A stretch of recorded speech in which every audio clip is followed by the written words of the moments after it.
नमस्कार दोस्तों, आज जो अपन चैप्टर पढ़ने जा रहे हैं, चैप्टर का नाम है इनवर्स ट्रिग्नोमेट्रिक फंक्शन या इनवर्स सर्कुलर फंक्शन। जो सर्कुलर फंक्शन होते हैं मेरे प्यारे बच्चों, उन्हीं को अपन ट्रिग्नोमेट्रिक फंक्शन बोलते हैं। अब मैंने कहा देखो, नाम से ही पता चल रहा है अपने को कि इनवर्स ट्रिग्नोमेट्रिक फंक्शन का मतलब क्या होता है कि जितने भी ट्रिग्नोमेट्रिक फंक्शन हैं उन सभी का क्या निकालना है मेरे प्यारे बच्चों, इनवर्स निकालना है। अब पहली बात दिमाग में आती है कि सर कौन से फंक्शन हैं जिनका हम इनवर्स निकाल सकते हैं? ऐसे कौन से फंक्शन होते हैं जिनका इनवर्स आसानी से निकाला जा सकता है? तो वो सभी फंक्शन जिनका इनवर्स निकाल सकते हैं, अगर कोई भी फंक्शन 1 1 है और ऑन टू फंक्शन है तो उसका इनवर्स एग्जिस्ट करता है। मतलब कोई भी फंक्शन 1 1 है, ऑन टू है, मतलब क्या होता है 1 1 ऑन टू का मतलब बाइजेक्टिव है। कैसा फंक्शन है? बाइजेक्टिव। तो ऐसे फंक्शन का इनवर्स एग्जिस्ट करता है, उसका इनवर्स निकाला जा सकता है। अब मेरे प्यारे बच्चों कि हमारे पास 1 1 क्या होता है, ऑन टू क्या होता है, इन सारी बातों के बारे में बात करने के लिए काफी समय है और अपन ये रिलेशन एंड फंक्शन वाला जो चैप्टर पढ़ेंगे वहां पे इसकी बात करते हैं कि कौन सा फंक्शन 1 1 होता है, कौन सा फंक्शन ऑन टू होता है, इन सब की बात अपन निकालेंगे। ठीक, लेकिन इससे पहले अपन बात करते हैं कि जो अपन 6 ट्रिग्नोमेट्रिक फंक्शन पढ़ रहे हैं ये कैसे फंक्शन है। तो मैं आपको पहले बता दूं मेरे प्यारे बच्चों कि जितने भी 6 ट्रिग्नोमेट्रिक फंक्शन होते हैं, जैसे कि पहला है मेरे पास y इक्वल sin x, ये पहला ट्रिग्नोमेट्रिक फंक्शन है। अब मैंने कहा y इक्वल sin x के अंदर मेरे प्यारे बच्चों में बात करता हूं तो ये x जो होता है ये एंगल होता है। ये क्या होता है? एंगल होता है। क्लियर? और यहां पे ये पूरा का पूरा sin x जो है, x सिर्फ एंगल है लेकिन ये sin x जो है ये एंगल पर कोई ना कोई वैल्यू देता है। क्या देता है? वैल्यू। और यही वैल्यू किसके बराबर आती है? y के बराबर। तो वैल्यू y की भी क्या होती है? वैल्यू होती है। आई बात समझ में? अब मैंने कहा कि क्या सर ये सब sin x से ये फंक्शन 1 1 और 2 है, तो मैंने कहा जितने भी ट्रिग्नोमेट्रिक फंक्शन होते हैं sin x ही नहीं, जितने भी ट्रिग्नोमेट्रिक फंक्शन होते हैं वो सारे ही मेन इवन फंक्शन होते हैं। कैसे होते हैं मेरे प्यारे बच्चों? Main even. अब सर आपने तो कहा कि जो फंक्शन 1 1 ऑन 2 होगा उनका इनवर्स एग्जिस्ट करेगा, जो फंक्शन 1 1 ऑन 2 नहीं होगा उसका इनवर्स एग्जिस्ट नहीं करेगा। sin x तो 1 1 है ही नहीं तो उसका इनवर्स एग्जिस्ट कैसे करेगा? और जब इनवर्स एग्जिस्ट नहीं करेगा तो फिर हम इनवर्स ट्रिग्नोमेट्रिक फंक्शन पढ़ क्यों रहे हैं? पहला क्वेश्चन आपके दिमाग में आ गया। तो पहले पॉइंट की बात क्या हुई कि all trigonometric function are many one. मैंने कहा पहले काम की बात क्या है? All trigonometric function are many one function. कैसे फंक्शन मेरे प्यारे बच्चों? Many one function. और मेनी वन फंक्शन है तो इनका इनवर्स एग्जिस्ट नहीं करेगा। So inverse of trigonometric function does not exist in their domain। अपने डोमेन के अंदर इनका इनवर्स एग्जिस्ट नहीं करेगा। ठीक है। दूसरी बात, अब जब इनवर्स एग्जिस्ट नहीं करेगा तो फिर इनवर्स ट्रिग्नोमेट्रिक फंक्शन क्यों पढ़े? फिर इनवर्स निकाले क्यों मेरे प्यारे बच्चों? जब इनवर्स एग्जिस्ट नहीं करेगा तो फिर इनवर्स कैसे निकालेगा?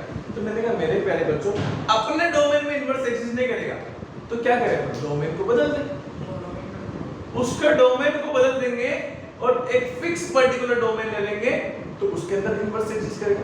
मैं सारी बात बताऊंगा मेरे प्यारे बच्चों, डोमेन क्या होता है, रेंज क्या होता है, कोडोमेन क्या होता है, सब कुछ बताएंगे। पर कतई चिंता ना करें, आप पहले फोकस करें कि अपन जो ट्रिग्नोमेट्रिक फंक्शन पढ़ रहे हैं, इनवर्स ट्रिग्नोमेट्रिक फंक्शन, उसके बारे में हमें नॉलेज होना चाहिए कि हम इनवर्स ट्रिग्नोमेट्रिक फंक्शन पढ़ रहे हैं तो कौन से फंक्शन का ट्रिग्नोमेट्रिक निकाल सकते हैं, इनवर्स निकाल सकते हैं, ये हमें पता होना चाहिए। कब अपन इनवर्स एग्जिस्ट करा सकते हैं? अब यह इनवर्स एग्जिस्ट नहीं करेगा तो कैसे इनवर्स एग्जिस्ट कराना पड़ेगा? ये सारी बातें अपने को पल्ले पढ़नी चाहिए, तब जाके मजा आएगा पढ़ने में। दूसरी बात मेरे प्यारे बच्चों कि अब इनवर्स एग्जिस्ट नहीं करेगा तो क्या करेंगे?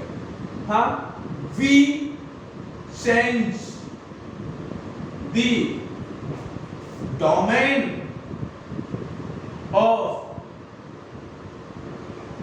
Trigonometric function and find inverse trigonometric function. अब क्या फाइंड करेंगे? ट्रिग्नोमेट्रिक फंक्शन का इनवर्स करेंगे। ठीक, अब मैं आपको sin x के बारे में बता दूं पहले। जैसे मेरे पास y = sin x कोई फंक्शन है, तो मैं इसके बारे में आपसे बात कर लेता हूं। पहले मैंने कहा मेरे प्यारे बच्चों sin x का ग्राफ क्या होगा, ये सारी बातें क्लियर करेगा। मैंने कहा मेरे प्यारे बच्चों sin x का ग्राफ होता है इस तरीके से, ये ग्राफ इस तरीके से चलता रहता है, आगे भी चल रहा होता है। खैर अपने कुछ ज्यादा लेना देना नहीं, बस अपने को नॉर्मल बेसिक बातों से करो। ये इस तरीके से sin x का ग्राफ।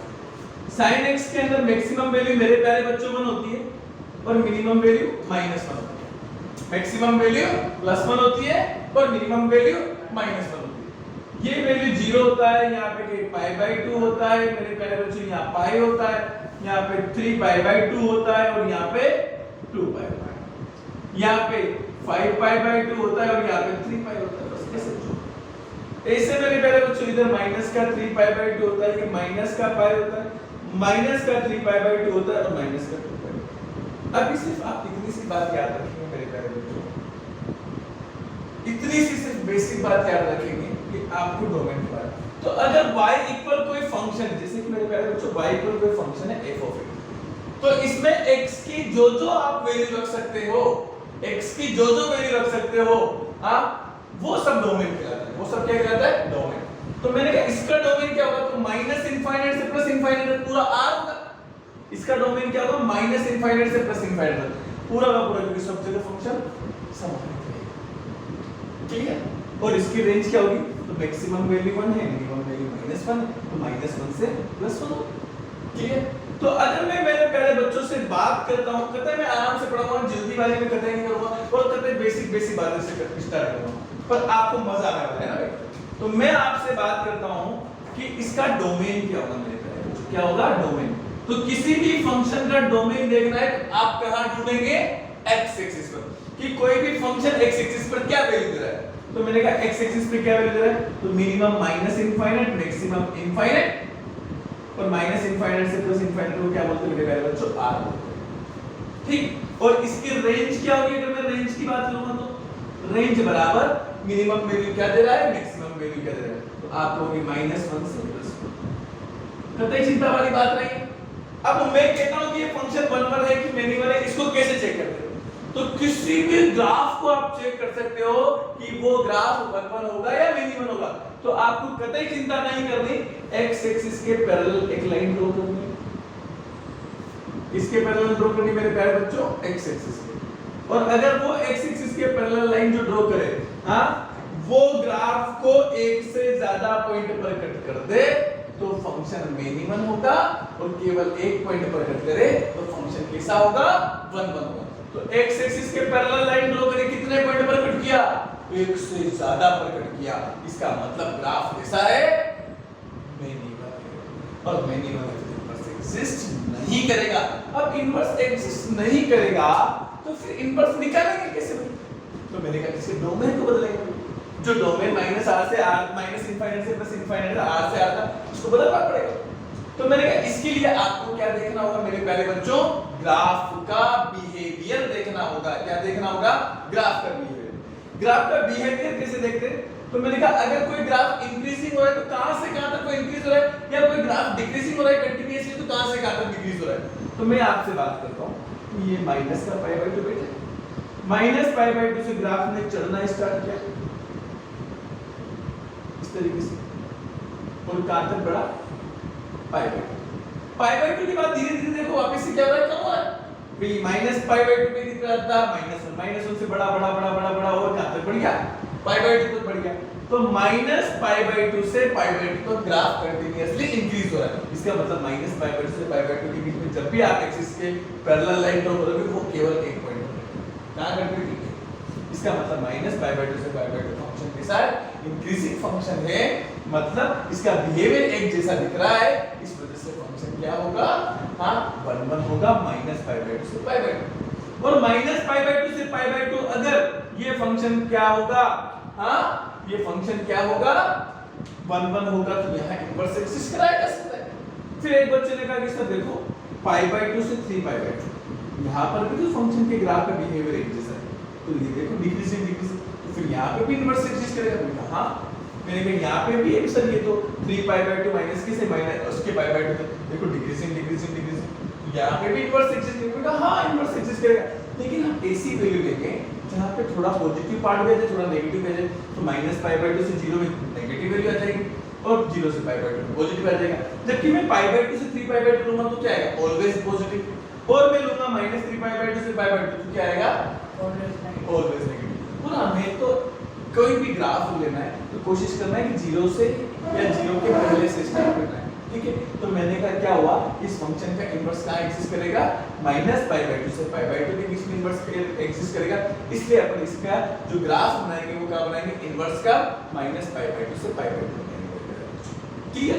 अब -π/2 से π/2 बनाएंगे तो मैंने कहा जो फंक्शन आएगा मेरे पास इनवर्स ट्रिग्नोमेट्री फंक्शन उसको भी क्या लिखेंगे y के बराबर लिखेंगे और y sin इनवर्स x लिखेंगे मेरे प्यारे बच्चों, क्या लिखेंगे y sin इनवर्स x।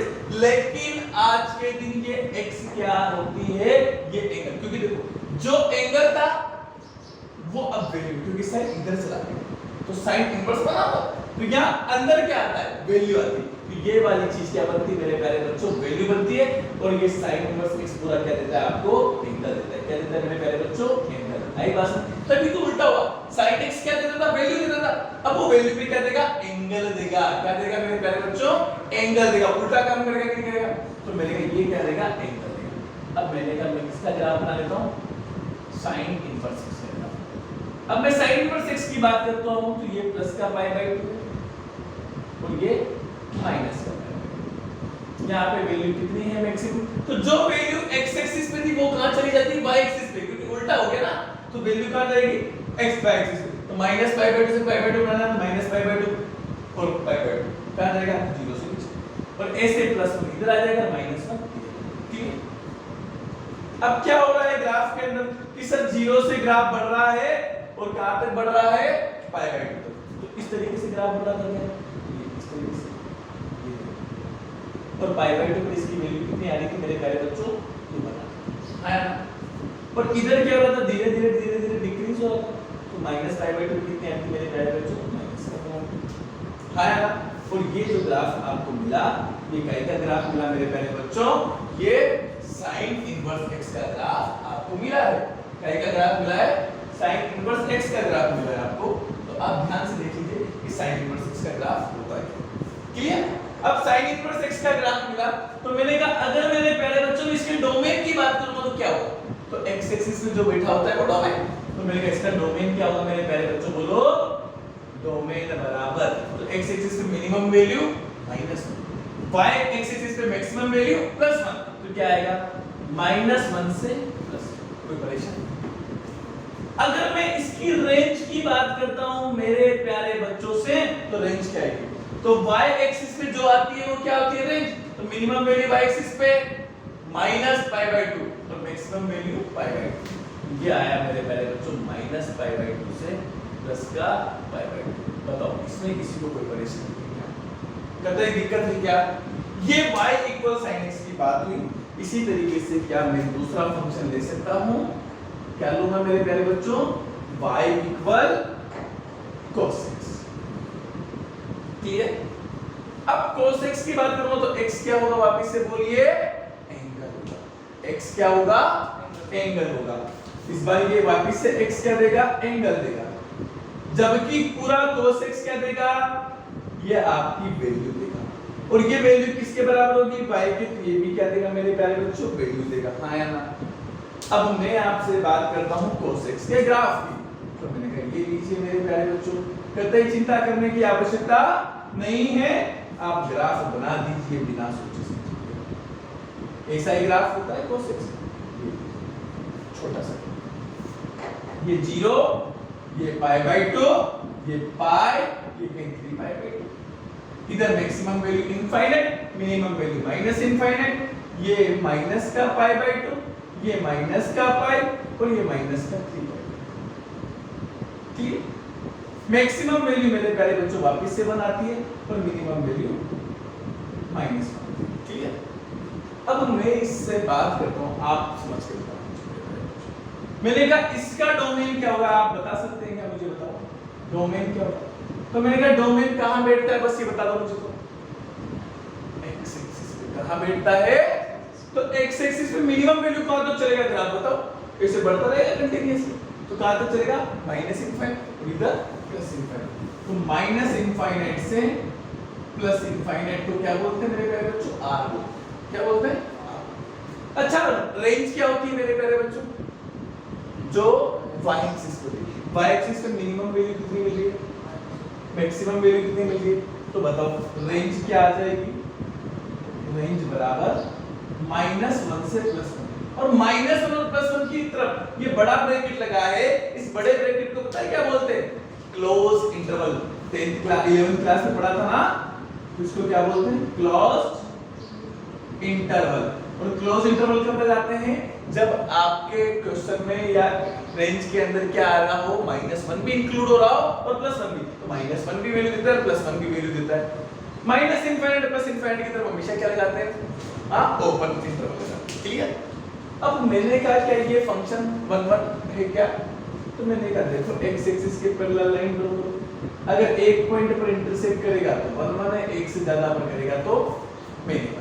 कैसा फंक्शन हुआ मेरे प्यारे बच्चों, ये अपने डोमेन के अंदर क्या है, अभी वर्तमान में -1 है।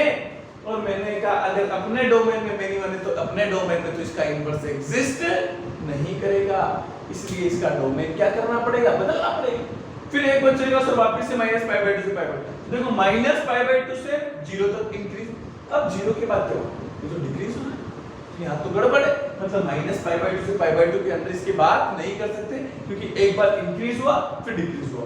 तो फिर मैंने क्या किया, ये देखो यहाँ पे पाई 0 पर कितना था, 1। अब 1 से वैल्यू छोटी छोटी छोटी छोटी छोटी छोटी छोटी छोटी छोटी छोटी छोटी छोटी और पाई तक वैल्यू क्या होगी मेरे प्यारे बच्चों, डिक्रीज।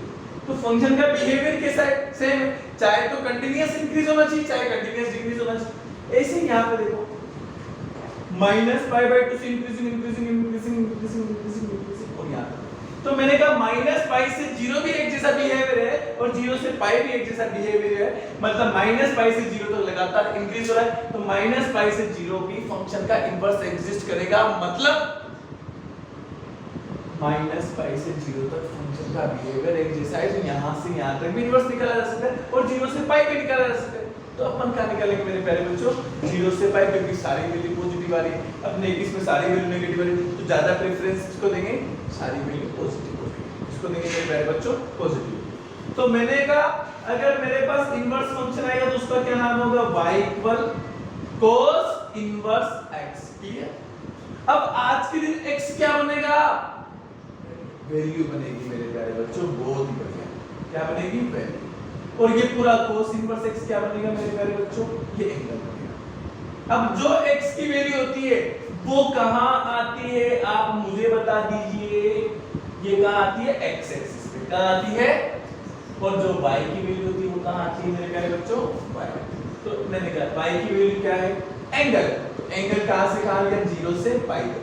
0 से π में एंगल क्या 0 है, फिर π/2 है और फिर क्या है मेरे प्यारे बच्चों, π। यही तो है, देखो ना कहां से कहां ढूंढ रहे हो आप, 0 से π के बीच में इसका इनवर्स निकाल लो। तो 0 से π के बीच में क्या क्या एंगल है, 0 π/2 और π, और जो एंगल है वो कहां जाएगा, y एक्सिस पे, और वैल्यू कहां जाएगी मेरे प्यारे बच्चों, ये x एक्सिस 1 और किसी को कोई परेशानी। 0 पर वैल्यू कितनी थी मेरे प्यारे बच्चों, तो 0 पर वैल्यू थी हमारे पास 1।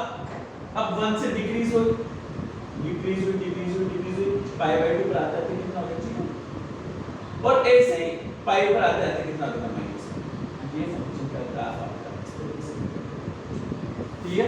यहाँ पे π/2 पर कितना दिया इसने, ठीक है। अब मैं आपसे बात करता हूँ इस फंक्शन के ग्राफ के अंदर डोमेन की, तो डोमेन क्या होगा बता सकते हो क्या, मेरे का डोमेन कहाँ आता है, x एक्सिस पे, तो -1 से +1 इंक्लूड है, तो ये आएगा -1 से +1। मैंने कहा मेरे प्यारे बच्चों रेंज कहाँ आती है बताओ? y axis. y एक्सिस पे minimum value 0, maximum value pi. क्या आएगा? 0 से पाई। मुझे उम्मीद है और मुझे पूरा विश्वास है और पूरा भरोसा है आपके ऊपर कि आपको ये बात क्लियर हो गई होगी और ये बात समझ में आ गई होगी। और कुछ नहीं तो कम से कम ये चीज जरूर याद रखें मेरे प्यारे बच्चों कि cos इनवर्स x का डोमेन क्या होता है और रेंज क्या होती है। sin इनवर्स x का डोमेन क्या होता है और रेंज क्या होती है। और धीरे धीरे देखो मैं बहुत कंसेप्चुअल पढ़ाता हूं, मैं कतई आराम से पढ़ाता हूं, किसी प्रकार की जल्दीबाजी नहीं करता। दुनिया वाले इन ग्राफों को नहीं पढ़ाते हैं, मैं फिर भी आप इनको सिखा रहा हूं क्योंकि देखो ये कॉन्सेप्ट है, एक बार कॉन्सेप्ट दिमाग में एंट्री कर गया ना फिर दिमाग से निकलेगा नहीं। और देखो कंसेप्चुअल पढ़ना चाहिए, ऐसा नहीं है कि पास होने के लिए पढ़ रहे हैं, हाँ हम नॉलेज के लिए पढ़ते हैं, ठीक है। तो एक बार इनको लिख लीजिए फटाफट से।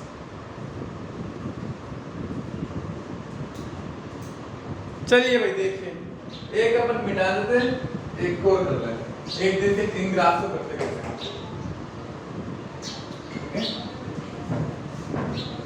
देखिए भैया अच्छे से सीखने आपको थोड़ी सी बढ़िया मेहनत करनी है, एक बार में सीख जाएंगे, ऐसी कोई बड़ी बात नहीं है। और इनसे कॉन्सेप्ट बनेंगे भाई, सारा खेल में धीरे धीरे इन्हीं पे खिलाऊंगा, सारी चीजें यही से सिखाऊंगा लेवल पे।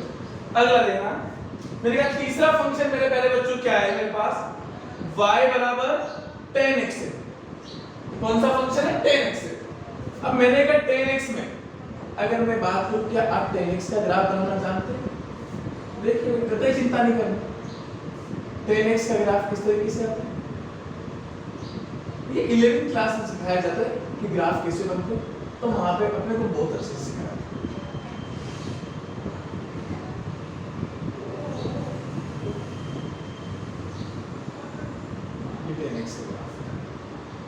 इसी तरीके से चलता है, यहाँ पे 0 होता है, यहाँ π/2 होता है, यहाँ पाई होता है, यहाँ 3π/2 होता है, यहाँ -π/2 होता है, यहाँ -π होता है, यहाँ -3π/2, इधर माइनस इनफाइनाइट इधर प्लस का इनफाइनाइट। ठीक है। अब मेरे प्यारे बच्चों मैं अगर इसके अंदर बात करूं तो मैंने कहा इसका डोमेन क्या होगा, तो बता सकते हैं क्या? क्यों नहीं बता सकते? बता सकते हैं ना, माइनस इनफाइनाइट से प्लस इनफाइनाइट, और इसको क्या बोलते हैं? पूरा r बोलते हैं। लेकिन r में से सर वो सभी स्थान माइनस करो जहां पे फंक्शन का ग्राफ x एक्सिस के किसी पॉइंट को टच नहीं कर रहा हो। देखो 0 से चल रहा है, π/2 को टच कर रहा है क्या? नहीं। इधर भी कर रहा है क्या? नहीं। 3π/2 भी कर रहा है क्या? नहीं कर रहा। -π/2 भी कर रहा है क्या? -3π/2 भी कर रहा है क्या? कल के दिन 5π/2 भी करेगा क्या? तो जितने भी π/2, कौन कौन से π/2? 1π/2, 3π/2, 5π/2, 9π/2, 1 3 5 9 क्या है? ओड। क्या नंबर है? ओड। और किसी भी ओड नंबर को लिखने का तरीका क्या होता है? 7 लिखा होता है ना। हां सारे के सारे जितने भी ओड है तो 2n + 1 ये सारे के सारे के ओड होते हैं। किसी भी नंबर इवन क्या होता है? n किसी नंबर को 2 से मल्टीप्लाई करते हैं उसमें 1 जोड़ दो ओड, तो 2n + 1 π/2, ये सारे के सारे क्या माइनस कर दिए? ओड π/2।